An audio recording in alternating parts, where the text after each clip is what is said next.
Hey horror fans, once again it's the Horror Miser Monty G here to do another video tag, and this time it is the Jason Voorhees tag. Yes!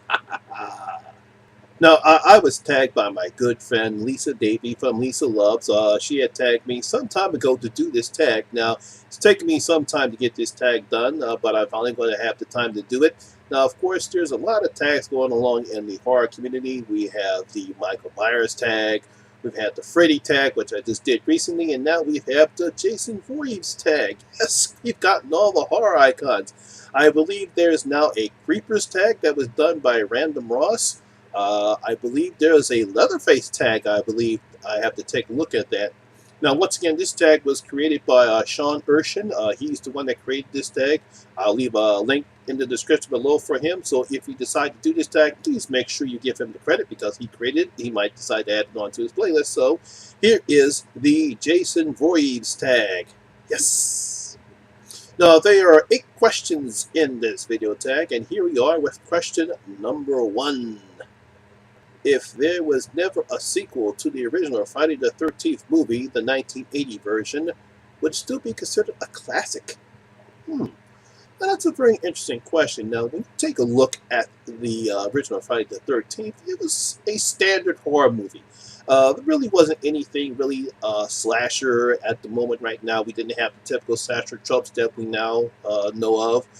It was coming off the heels of the very successful Halloween that just came out, so it's definitely a carbon copy of that one.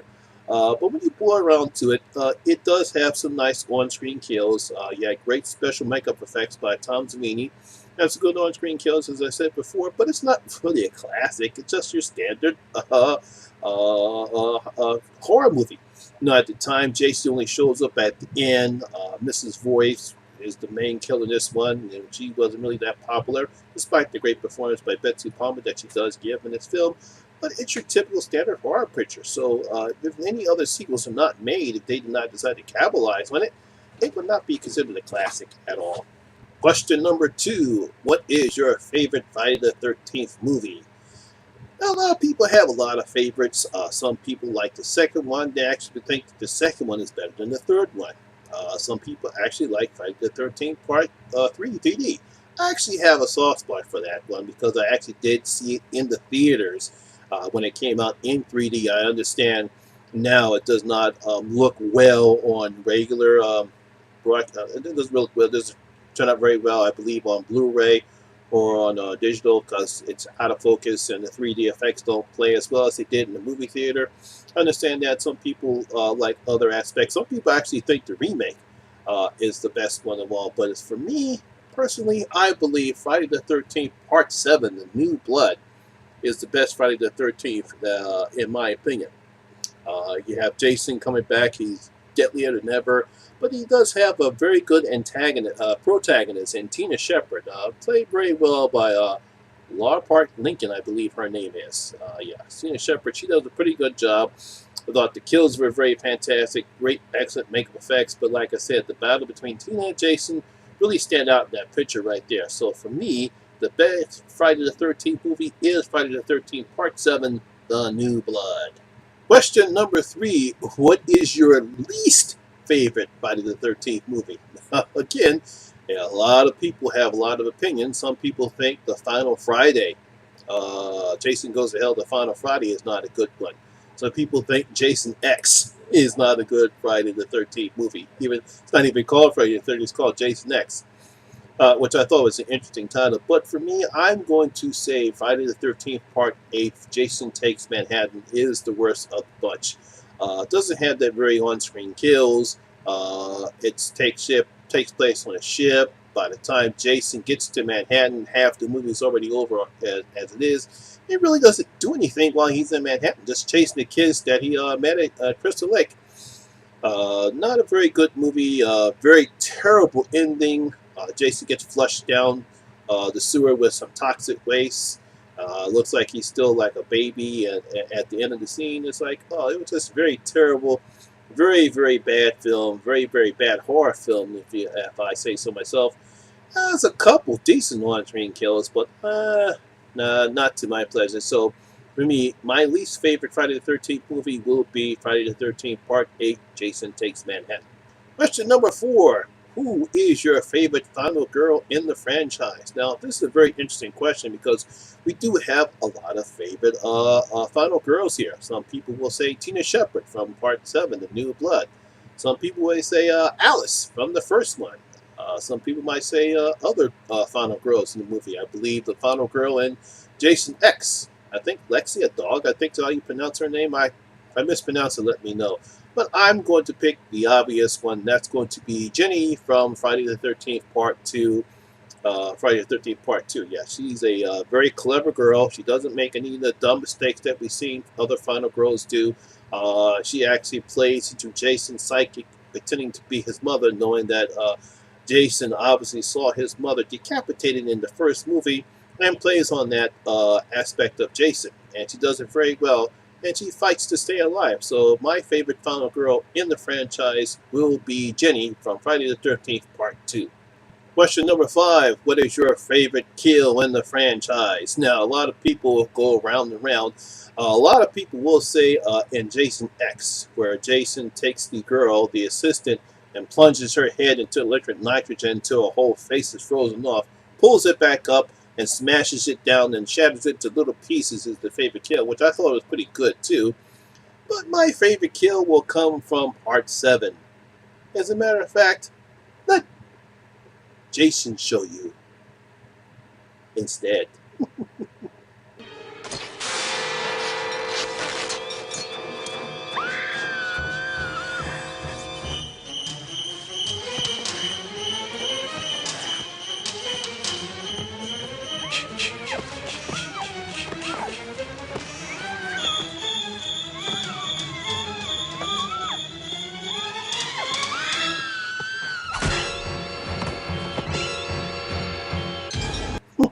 That movie, that still cracks me up. I can't help it. I love that scene. Question number 6. Who is your favorite actor to play Jason? No, there are several actors. A lot of people have preferences too. Obviously, the main choice probably would be Kane Hodder. I believe he starred in 4 Friday the 13th. I think starting with Friday the 13th Part 6. I think that's what he did all the way up until, I think, Part 8. Or I think of how I forgot. I think from Part 6 to Part 9. I don't know. Whoever leave the comments. Tell me how many Friday the 13th he started. And I know he started in 6. Just can't remember. I think it was Jason 10 was the last time he did Jason. There was another actor whose name I can't think of off the top of my head. He did Jason in Freddy vs. Jason. But I'm going to go with the guy that played Jason in the remake, Derek Mears. He actually did a pretty good job as Jason in the remake. He was more threatening. He was more physical with his kills. He looked more intimidating with his size because I understand Derek Mears, he's a very big, large man in real life. I just liked him as his performance as Jason. Don't get me wrong, nothing to take away from Kane Hodder. I thought he was a great Jason, but I simply just love Jason, Derek Mears, what he did with the Jason character in the remake. And it actually was one of the great things about the remake was his performance in the movie. So my favorite actor to play Jason will be Derek Mears. Question number 7. Were you happy with the events of Part 5? And if not, what would you have done differently? Now, I did not like Part 5. I didn't like the fact that they decided to not have Jason in the picture. It was a pretend thing, and we find out that it wasn't Jason at all. I kind of understand they were trying to do with the Tommy character, but it would have been nice to see Corey Feldman return in the series. But I guess they wanted to go into a different direction. I get the idea of keeping Tommy in the series because you're coming off of Part 4. But if you're going to continue with the series, I would have done a little differently than what they did before. You might want to keep Jason, but I would have at least still brought back the Tommy character a little differently. If I couldn't get Corey Feldman to be in the movie again, I would have done it differently. It certainly would not have ended it the cheap way they ended it in Part 5. I thought it was a bad way to end the movie. Yeah, you want him to finally get rid of the damage that was done to him, after he killed Jason in part 4, but I thought the ending was very stupid and dumb. Didn't make any sense. But yeah, I would definitely do it a little bit differently. Still keep the Tommy character in there, but definitely not have done the events the way they did it in part 5.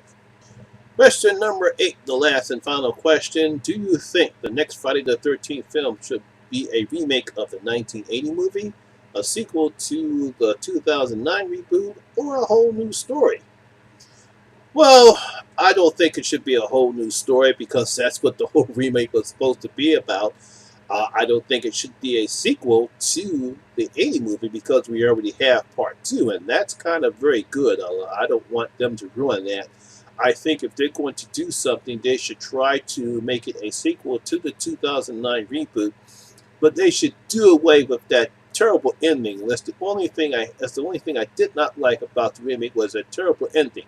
I don't know what made them think that was supposed to be a great way to end a great actual remake that I thought that was doing very well, and then they put that ending scene in there. I thought was a bad way to end the movie. It's like, come on now, we don't need another repeat of what they did in the first movie. We already seen that in part 1, and we saw it again in part 3. We don't need the same thing again. So yes, I would definitely have them do a sequel to the 2009 reboot, but not include or take away that entire ending scene. Ending scene